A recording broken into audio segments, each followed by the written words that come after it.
Hi everyone, it's James and Sophie. Today I want to talk a little bit about stresses. So three types of stress. There's physical, chemical and emotional stress. Now emotional stress is one that we tend to think of the most.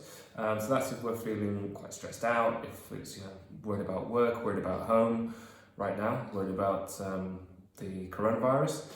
All these things are an emotional stress, but it tends to have an effect on our health, and how we deal with stresses also is very important in making sure we're staying as well as possible.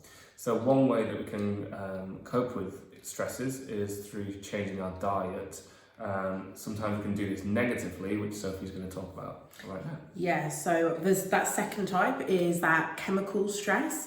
And the main thing when it comes to chemical stress is what we're putting into our bodies. So a lot of that is through our diet, which is, so important to make sure that we're eating right, particularly when we're under those emotional stresses, which a lot of us are right now.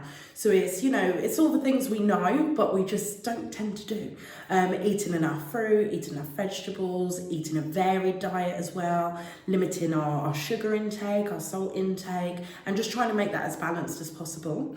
And then when we look at chemical stress as well, there's other factors which we might perhaps not think about, which again is having an effect on how our body's working.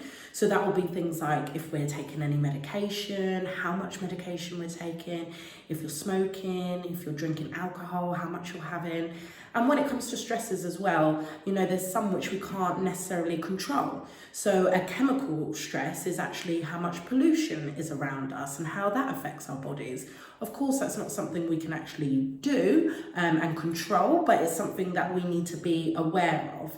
And that's, again, very similar when it comes to physical stresses, isn't it? Absolutely. So physical stresses could be something as simple as your position when you're sitting at your desk. Now, obviously, if you're working from home, that again is going to be different. So if you're not in the best possible position, you're going to be putting different strains, different stresses, not only on the spine itself, but on the muscles as well.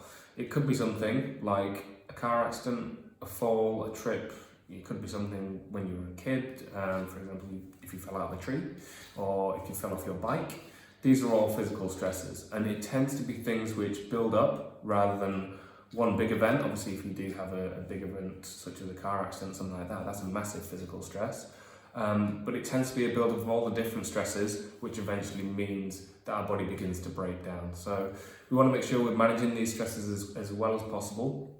And by doing that, it's going to help us be as resistant as we can be to any kind of illness, any kind of health problem which may develop from being too stressed. So that is stress, and hopefully you learned something today.